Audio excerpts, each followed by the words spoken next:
শেষ মুহূর্তে আশাভঙ্গ হলো বাংলাদেশের। ম্যাচটা জিতে গিয়েছিল এমন ধরেই নিয়েছিল দর্শকরা, কিন্তু যোগ করা সময়ের শেষ মিনিটে এসে কর্নার থেকে গোল হজম করে সহজ জয় হাতছাড়া করলো হামজা জামালরা। বাংলাদেশ ও নেপাল মধ্যকার প্রীতি ম্যাচের প্রথমার্ধে 1-0 ব্যবধানে এগিয়ে ছিল সফরকারী নেপাল। তবে দ্বিতীয়ার্ধের প্রথম 5 মিনিটে হামজার জোড়া গোলে বাংলাদেশ ম্যাচে দারুণভাবে ফিরে আসে, কিন্তু যোগ করা সময়ে বাংলাদেশ গোল হজম করায় 2-2 গোলে শেষ হলো ম্যাচটি।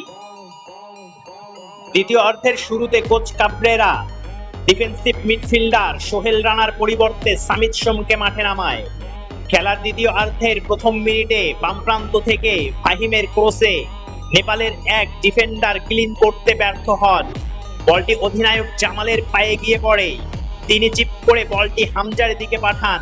হামজা দারুণ এক বাইসাইকেল কিকে বলটি জালে জড়ান, যা দেখে পুরো জাতীয় স্টেডিয়াম উল্লাসে ফেটে পড়ে। বাংলাদেশের খেলায় এমন গোল সচরাচর দেখা যায় না, তাই কোচিং স্টাফ ও সমর্থকরা বিশেষভাবে উদযাপন করে ওই মুহূর্তটি। গোল সমতায় ফেরা মাত্র 3 মিনিট পরেই আবার লিডে আসে বাংলাদেশ। ফরওয়ার্ড রাকিবকে বক্সের ভিতরে ফাউল করেন নেপালের সুমন শ্রেষ্ঠা।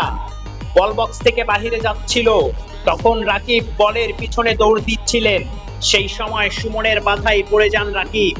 সঙ্গে সঙ্গে রেফারি ফাউলের নির্দেশ দেন।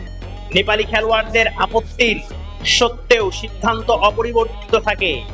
স্পট কিক থেকে হামজা গোল করে বাংলাদেশকে 2-1 ব্যবধানে এগিয়ে নিয়ে যান।